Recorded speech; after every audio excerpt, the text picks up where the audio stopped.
Magandang araw po sa inyong lahat.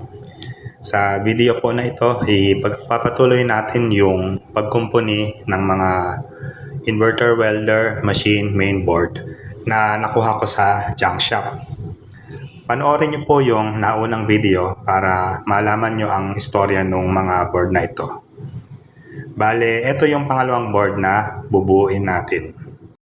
Ang una kong napansin sa board na ito ay may tapyas sa isang gilid. Akala ko nung una nabiyak na yung PCB.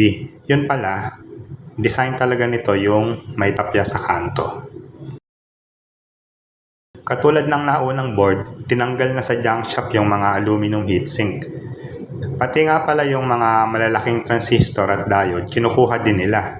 Kinikilo din daw yun. Tingin ko halos kompleto pa naman ang piyesa nito, maliban doon sa mga IGBT at fast recovery diode.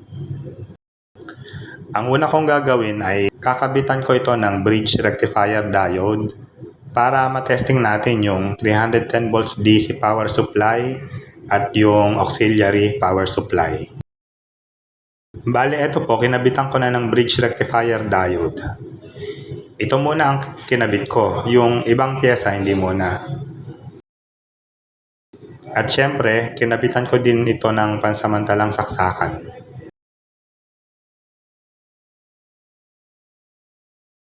Itong mga single board inverter welder, meron lagi nitong pin header.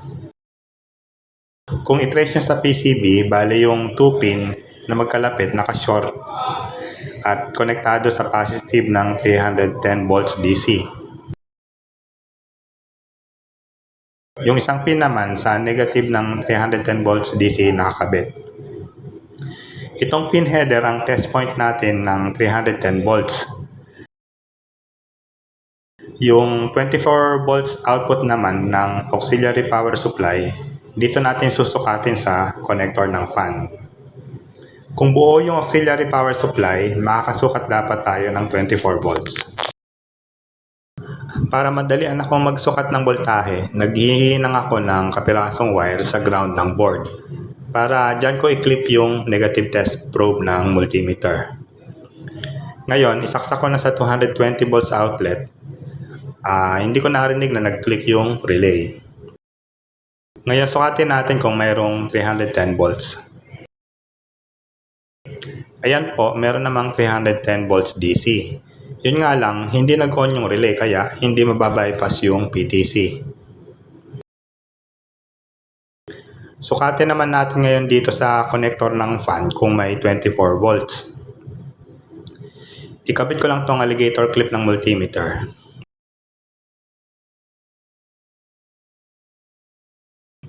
Yan po, okay na. May 24 volts naman po tayo. Ibig sabihin, gumagana naman yung auxiliary power supply. Ngayon, bunutin ko muna yung saksakan at gaya ng dati, i-discharge ko muna yung 310 volts gamit ang bombilya para hindi tayo makuryente. Kung napanood nyo po yung nauna kong mga video, pinaliwanag ko na kung ano ang gawain nitong PTC at relay sa circuit. Nasa description po yung link sa naunang mga video para sa higit pang kaalaman tungkol dito sa PTC thermistor. Kanina, nung sinukat natin ang 24 volts sa connector ng fan, ito yung side na positive. Tapos yung positive nakakabit naman sa coil terminal ng relay. Kaya ito ngayon yung positive at negative ng relay coil. May diode kasi yan nakaparallel sa coil ng relay kaya dapat tama yung polarity. Bale, meron akong external 24 volts power supply pang test ng relay.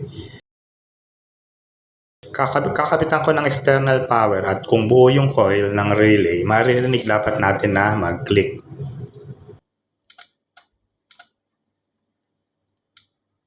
Ayan po, buo naman pala yung coil ng relay kasi narinig natin na nag-click. Mayroon din tayong 24 volts kaya gumagana din yung auxiliary power supply.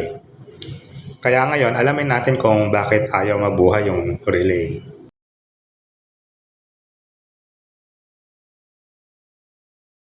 Sinundan ko lang yung PCB trace magmula doon sa coil terminal ng relay.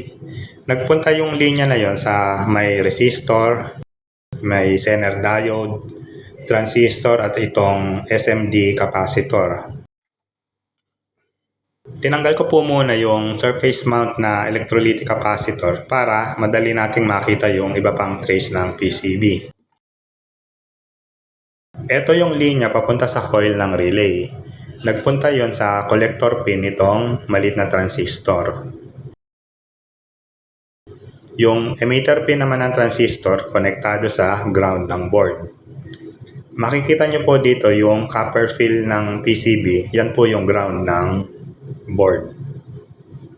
Ito namang base pin ng transistor konektado sa positive lead ng electrolytic capacitor. Konektado din yung base ng transistor sa Zener diode. Nalaman ko nga pala na Zener diode yung pyesa na yan dahil doon sa stencil sa PCB, nakasulat Z. At yung Zener diode naman nakasiri sa resistor at yung dulo ng resistor nakakabit sa 24 volt supply, yung linya na ito. Bale, drinawin ko yung schematic para ipakita sa inyo. Ang tawag sa circuit na ito ay relay driver.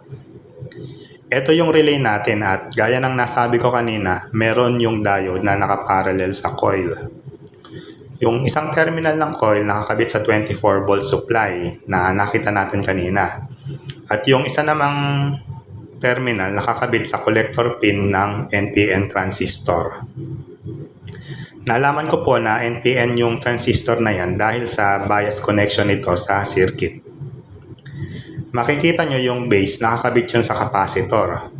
Bale, yung 24 volt supply dadaan yun sa resistor at Zener diode. At yun ang magcha-charge ng capacitor. Siyempre, may delay yung pag-charge ng capacitor at kapag nabot na niya yung tamang bias voltage, magpo-forward bias yung base emitter junction ng transistor.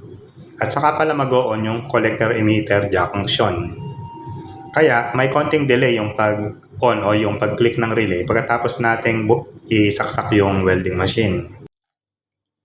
Sa visual inspection pa lang, kita ko na pumutok na yung transistor.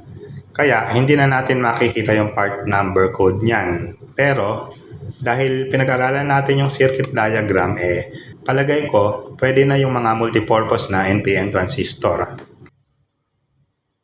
Ayan po yung surface mount na transistor, napakaliit lang.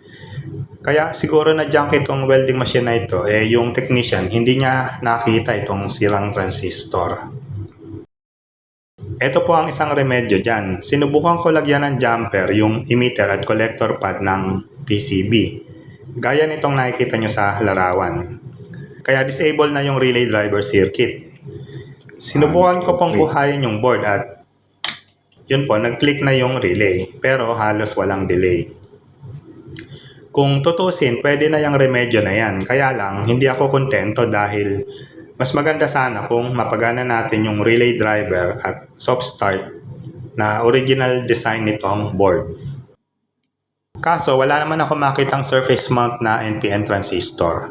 Meron lang ako yung mga ordinary na NPN transistor na TO92 package. Kaya ayan po yung hinina ko sa board. Bali, pinuno ko na lang ng hot glue stick para hindi basta-basta matanggal sa PCB. At eto, testingin ko ulit. Okay na po. Pagkasaksak ko sa saksakan, may konting delay yung pag-on ng relay. Kaya ayan, napagana na natin yung relay driver circuit. Ngayon, bago ko po kabitan ng IGBT, siguraduhin ko muna na tama yung signal doon sa gate drive transformer. Naghinang ako ng kapirasong wire doon sa primary coil ng gate drive transformer para madali kong maikabit sa oscilloscope probe. Pagbuhay ko po sa board, makikita natin na may signal naman po yung gate drive transformer. Kapag may signal yung gate driver circuit, sigurado na tayo na mapapagana natin itong board. Ito po, kinabitan ko na ng dalawang bagong IGBT, dalawang fast recovery diode at itong dalawang voltage divider capacitor. At ito na po, tinesting ko ang output ng inverter welder natin gamit yung test light. At umilaw naman, kaya okay na. May output na po yung inverter welding machine board natin. Sukatin ko naman gamit ang voltmeter at ayan po, may OCV o open circuit voltage na 55 volts. Kaya naayos na po natin itong inverter welding machine board na galing sa junk shop. Katulad ng iba pang nirepair natin na inverter welding machine board, ang sira lang pala nito ay napakalit na pyesa. At yung naunang technician na nag-repair ay hindi niya nahuli yung sira. Sana po ay nagbigay ng dagdag na kaalaman ang mga video ko. Panoorin nyo rin po yung mga susunod na inverter welding machine repair videos. Huwag pong kalimutan na mag-like, mag-follow sa Facebook at mag-subscribe sa aking YouTube channel. Inayayahan ko din po kayo na mag-react at magtanong at mag-comment. Maraming salamat po sa panonood.